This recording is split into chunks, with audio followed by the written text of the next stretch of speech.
Здравствуйте, это новости Татарстана. О событиях дня расскажем прямо сейчас. В студии работает Алия Хайрудинова.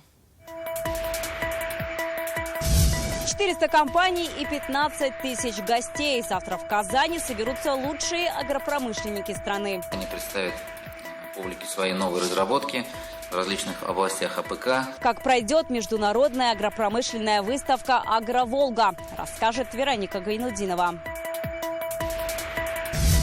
Консерватория ждет юбилей, а школы первоклассников. Вообще в этом году напряженных моментов нет. Что происходит в области образования и искусства? Есть ли проблемы и как они решаются, узнал Дмитрий Аренин.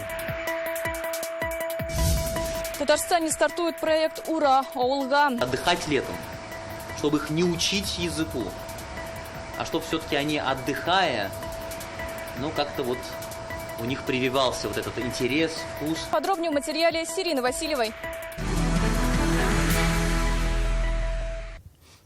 Завтра на Казань-Экспо откроется международная агропромышленная выставка «Агроволга». Это крупнейшее событие в масштабах всей страны. Здесь представят инновационные разработки в сельском хозяйстве, новые виды техники и оборудования, интересные опытно-демонстрационные поля. Участие примут 400 компаний из России, Беларуси, Казахстана, Турции, Китая и Ирана. В течение 3 дней на «Агроволге» экспозиции предприятий АПК, семинары и круглые столы. О программе выставки сегодня рассказал глава Минсельхоза на брифинге в Доме правительства.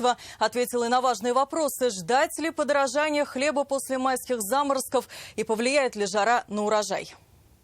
400 компаний и 15 тысяч гостей и специалистов агропромышленного комплекса со всей России. Уже завтра стартует «Агроволга». Международная выставка объединит масштабную экспозицию и деловой форум. Турецкие компании представят оросительные системы, иранские прицепы, Беларусь – оборудование для животноводческих ферм, Китай – систему параллельного вождения и цифровые технологии. Впервые на выставку привезли комбайн из Поднебесной. Международная агропромышленная выставка «Агроволга» позволит участникам ознакомиться с новыми достижениями в различных областях АПК, получить полную информацию о новых прогрессивных агротехнологиях, инновациях, мировых тенденциях агропромышленного комплекса, наладить и укрепить деловые контакты. Сегодня на площадках идут последние приготовления. Завезли всю технику, участники готовятся представить новинки. Подготавливаем технику, моем, чистим, чтобы клиенты были довольны, увидели нашу красивую и качественную технику. Компания-поставщик сельхозтехники из Высокогорского района – постоянный участник «Агроволги».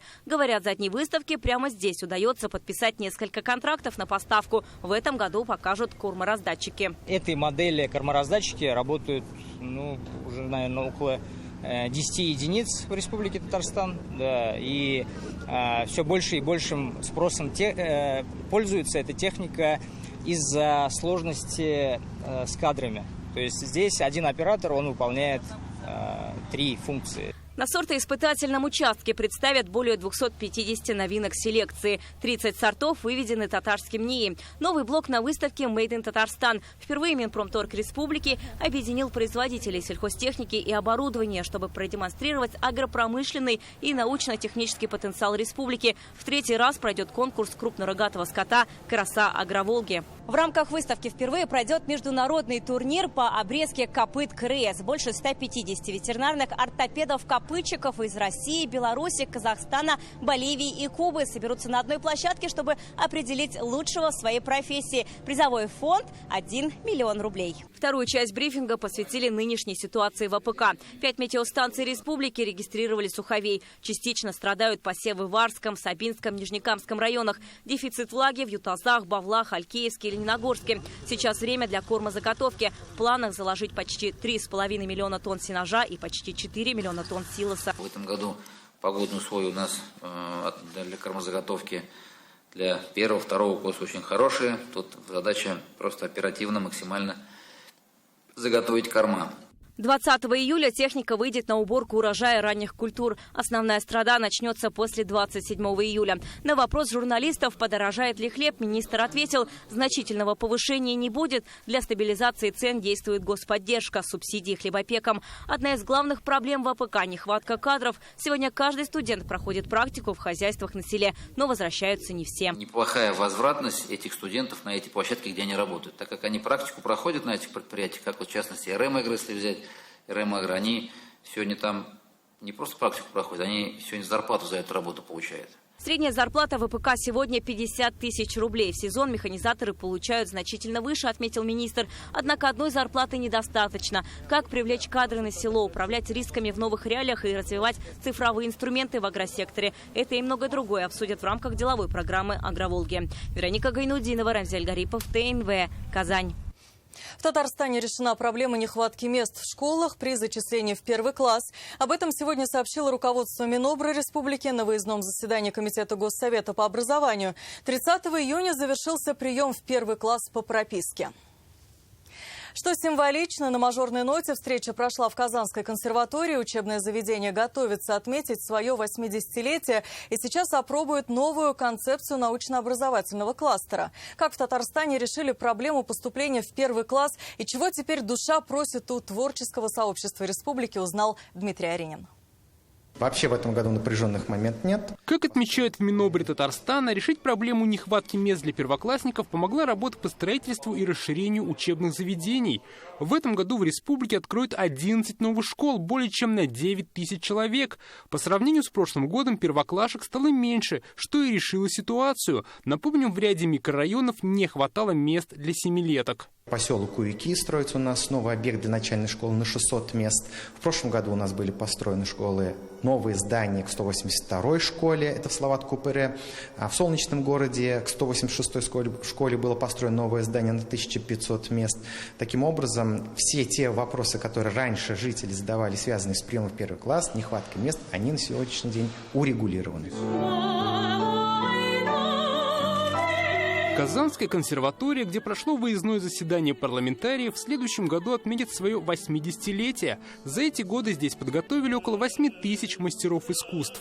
Вот если Назим Гайевич при открытии консерватории пригласил столичных профессоров из Петербурга, из Москвы, вот, то есть эти были приглашенные профессора. Теперь полностью это третье, четвертое поколение музыкантов, это абсолютно наши выпускники нашей консерватории. Во-первых, пианисты везде востребованы, это концертмейстеры, это исполнители, это всегда они востребованы. Духовые инструменты, оркестровые востребованы. Сейчас, знаете, положение улучшилось в оркестре, хорошие зарплаты. В прошлом году научно-образовательный кластер Казанской консерватории был значительно расширен. Теперь 90 организаций, в том числе музыкальные школы, объединились для подготовки специалистов.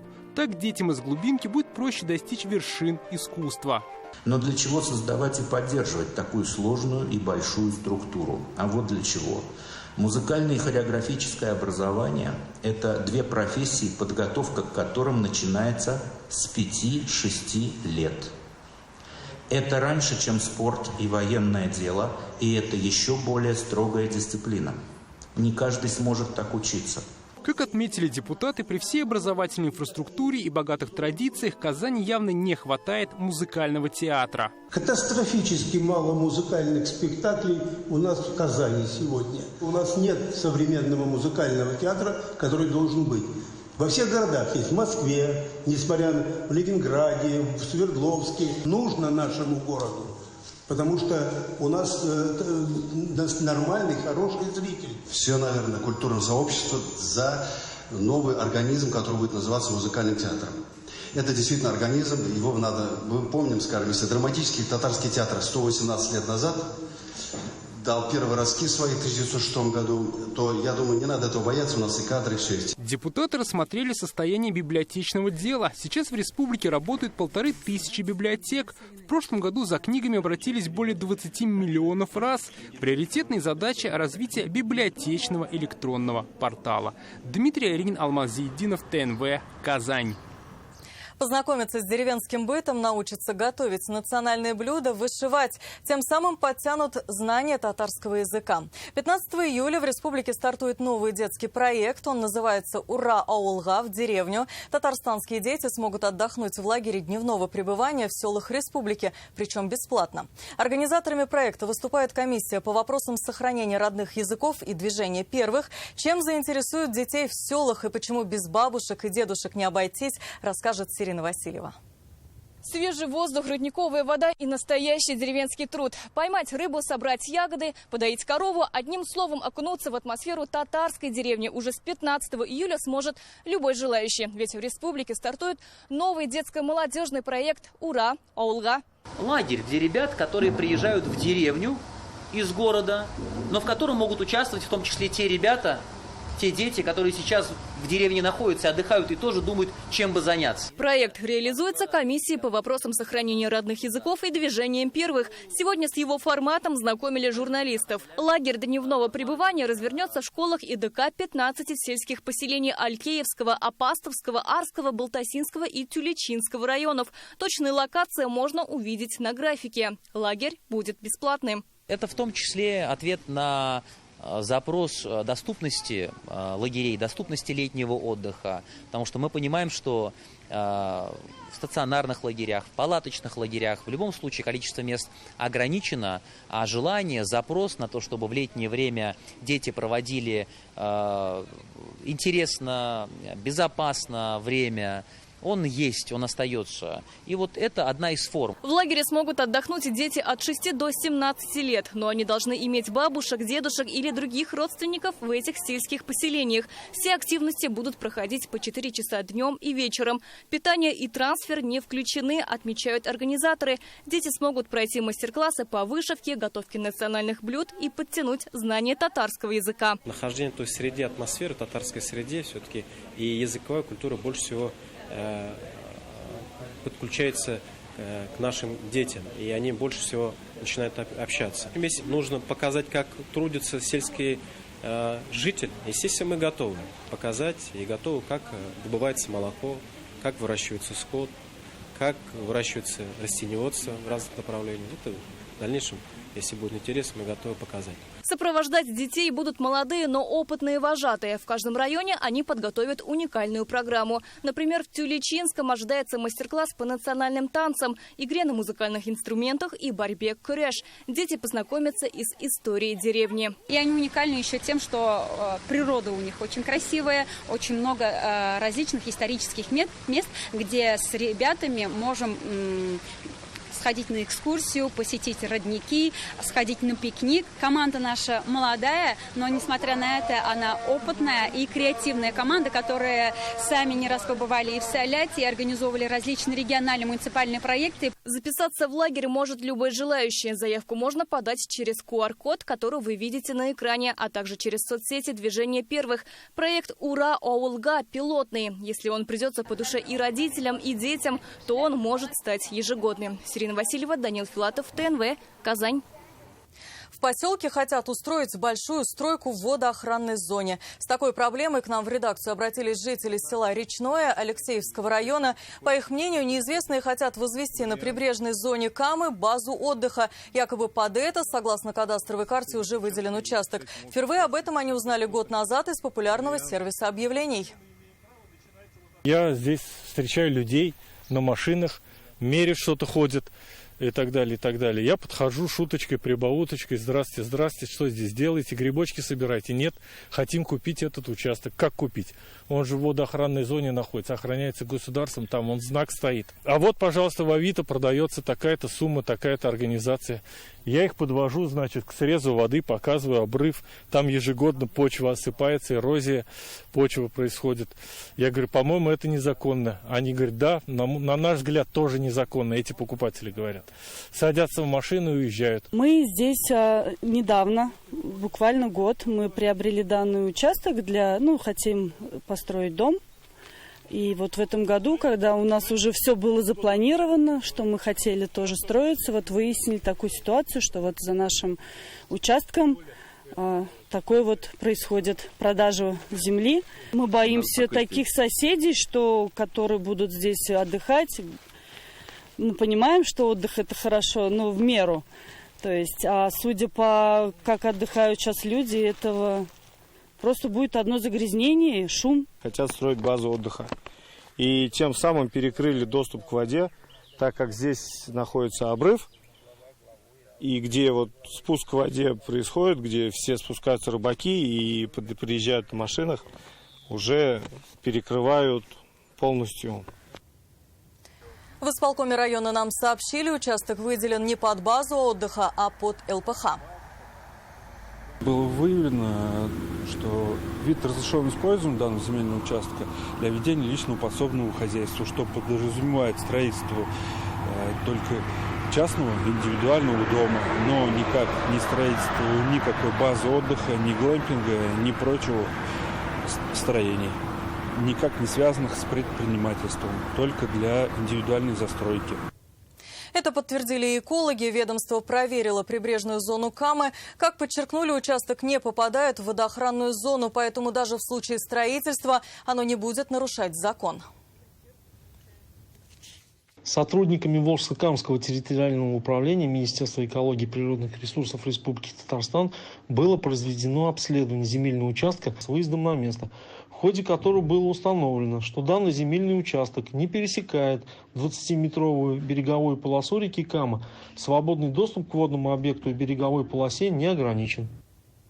Конец физмату в КАИ. Коллектив КНИТО обеспокоен закрытием факультета. Некоторые считают эти изменения невыгодны ни преподавателям, ни студентам. Детали вопроса читайте сегодня в интернет-газете «Реальное время». Сегодня Рустам Минниханов встретился с представителями научно-технологического блока госкорпорации «Росатом». Во встрече участвовал президент Академии наук Республики Рифкат Минниханов. Обсудили взаимодействие в области аддитивных технологий, которые позволяют изготавливать любое изделие на основе компьютерной 3D-модели. Также говорили о проведении совместных научно-исследовательских и опытно-конструкторских работ. Раиса Татарстана пригласили посетить Центр аддитивных технологий в Москве. На сегодня строительство разворотной петли на Горьковском шоссе рядом с улицей Фрунзе готово на 70%. Мэр Казани Ильсур Метшин проверил ход реконструкции. Завершение работ запланировано на ноябрь. Обновят 11 километров пути. На всем протяжении обеспечат бессветофорное движение, а количество полос расширят до 3. Всего построят 5 надземных и 3 подземных пешеходных переходов. Уже возведены 3 разворотные петли, 1 тоннель и эстакада. Сейчас готовность Горьковского шоссе составляет 80%. Общая стоимость работ более 27 миллиардов рублей. Мы последовательно модернизируем въезды в Казань, и Горьковское шоссе занимает особое место. Это и дорога в наш новый микрорайон Салават-Купыре, это и вылетная трасса М7, транзит. Также кому-то это дорога домой в Юдино, Васильево, ну и, безусловно, огромное количество дачных участков, которые наши жители, наши казанцы любят.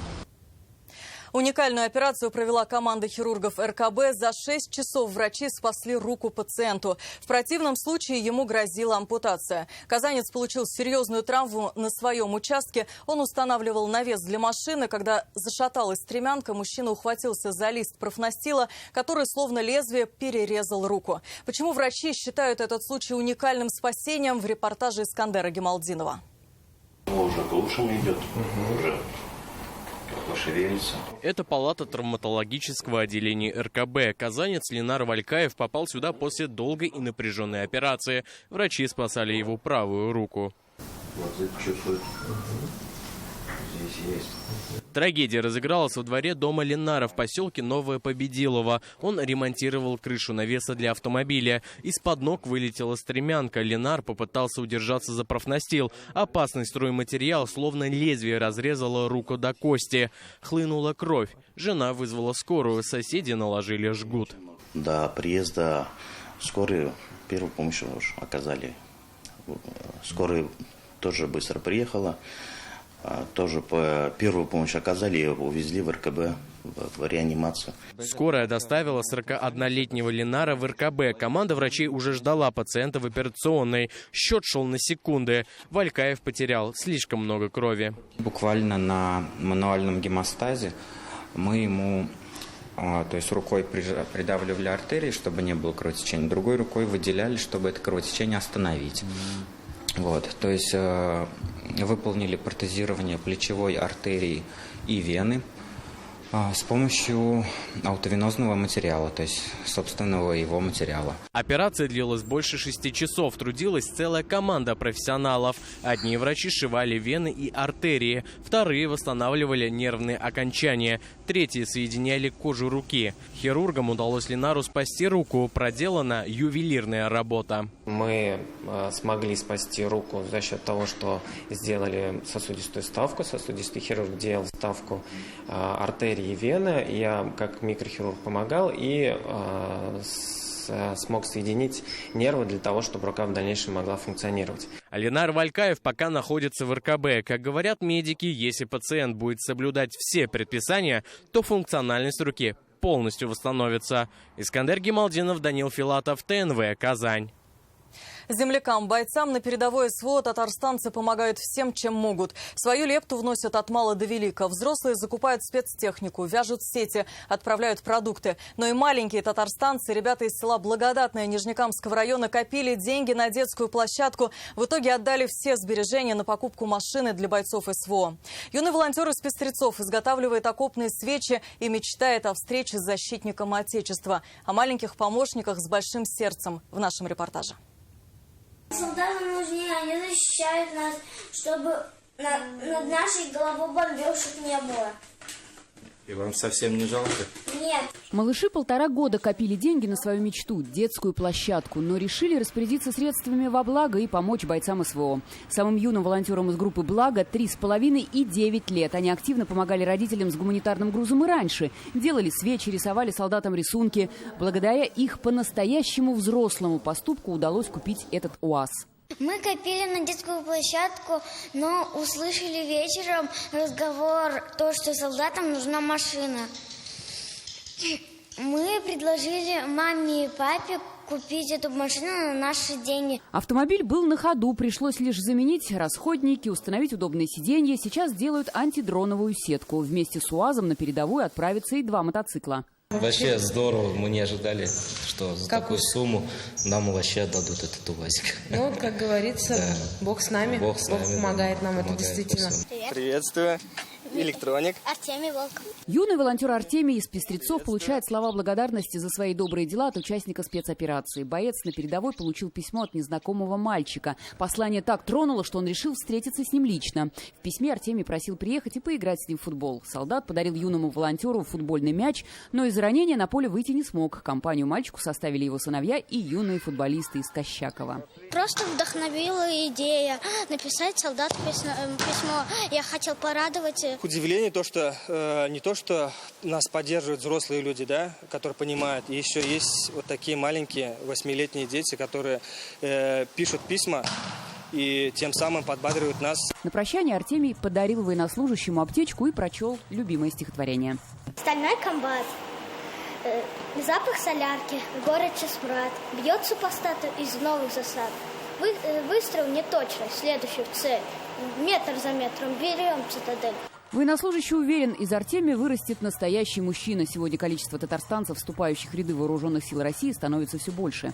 До конца июля те, кто подпишут контракт в Татарстане, получат единовременную выплату в размере 505 тысяч рублей от республики и 195 тысяч от Минобороны. С учетом выплат от городов, районов и предприятий сумма может достигать 1 000 000 рублей. Светлана Звонарева, Вера Муратова, Александр Лихачев, ТНВ, Нижнекамский район, Пестрецы. 70-летний юбилей отпраздновало эксплуатационно-производственное управление «Казань-Горгаз». На торжественной церемонии присутствовали ветераны отрасли и почетные работники. Подробнее в нашем репортаже.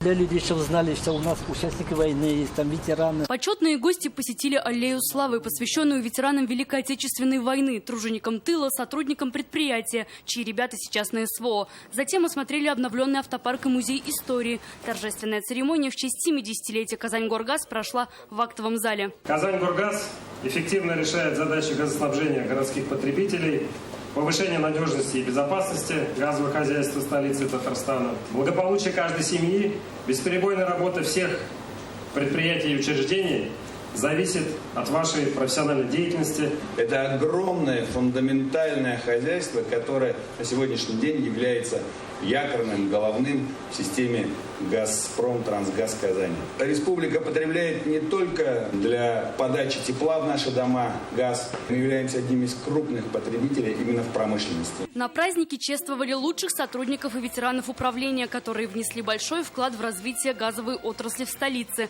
Коллектив участвовал в реализации крупных проектов в Казани: программы газификации, ликвидации ветхого жилья, тысячелетия города и универсиады. Сейчас новые вызовы, с которыми они успешно справляются. От имени всего коллектива управления благодарю за высокие оценки нашей работы.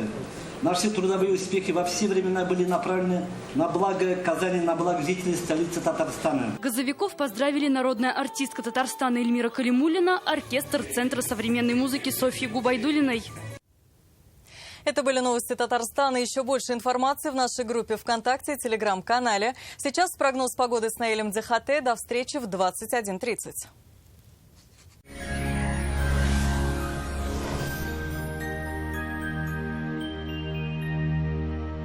Здравствуйте, Исянмисыз. Жаркий антициклон продолжает раскалять воздух в Татарстане. Подробный прогноз погоды в ближайшие минуты.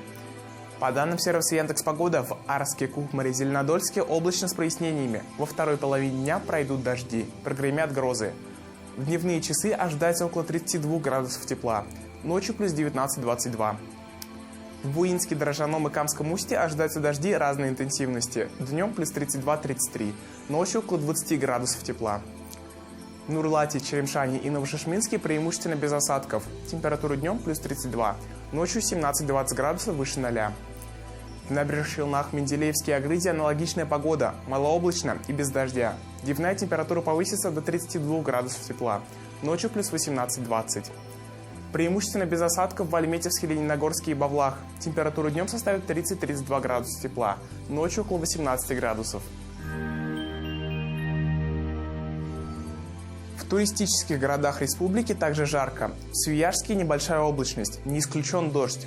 Температура днем около 32 градусов со знаком плюс, ночью 21 градус тепла.